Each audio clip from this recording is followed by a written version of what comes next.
महाभारत के युद्ध के बाद भगवान श्री कृष्ण और अर्जुन द्वारका लौट रहे थे, पर इस बार रथ को भगवान ने नहीं, अर्जुन ने स्वयं चलाया। द्वारका पहुंचते पहुंचते अर्जुन अत्यंत थक चुके थे। अर्जुन अतिथि गृह में चले गए और गहरी निद्रा में लीन हो गए। शाम का समय हुआ। रसोई में सुगंधित व्यंजन परोसे जा चुके थे। रुक्मिणी जी ने प्रेम पूर्वक भगवान को भोजन परोसना प्रारंभ किया और कहा, प्रभु भोजन आरंभ कीजिए। भगवान श्री कृष्ण बोले, रुक्मिणी, हमारे घर में अतिथि आए हुए हैं, हम अतिथि के बिना अन्न का एक कौर भी ग्रहण नहीं कर सकते। रुक्मिणी जी बोली, आप आरंभ कीजिए प्रभु, मैं अर्जुन को बुला लाती हूं। रुक्मिणी जी जब अतिथि भवन पहुंची तो देखा अर्जुन गहरी निद्रा में थे, किंतु वह निद्रा भी साधारण नहीं थी। उनके रोम रोम से कृष्ण कृष्ण की ध्वनि प्रस्फुटित हो रही थी। उनके पूरे शरीर से ऐसा प्रतीत हो रहा था मानो हर कोशिका भगवान का नाम जप रही हो। रुक्मिणी जी उन्हें जगाना भूल गईं। उनके नेत्र नम हो गए।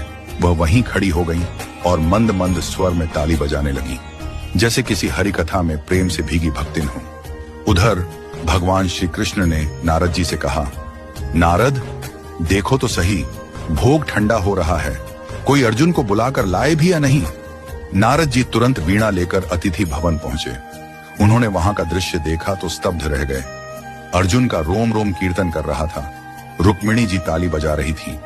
नारद जी को दिव्य प्रेम का साक्षात्कार हुआ। वे भी अर्जुन को जगाना भूल गए और वहीं बैठकर अपनी वीणा पर गोविंद गोविंद का मधुर कीर्तन करने लगे। अब उधर सत्यभामा जी ने प्रभु से कहा, प्रभु भोग ठंडा हो रहा है, आप तो भोजन प्रारंभ करिए।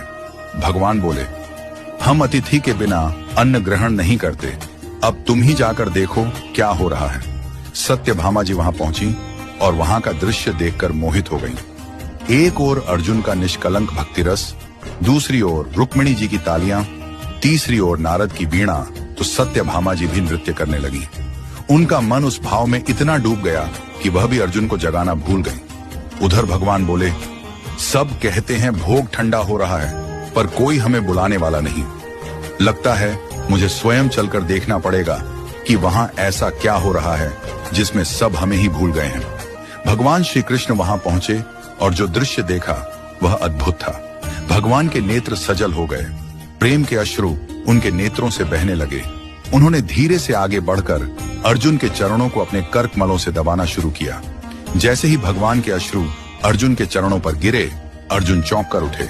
वो बोले, प्रभु, यह आप क्या कर रहे हैं? आप मेरे चरण दबा रहे हैं। भगवान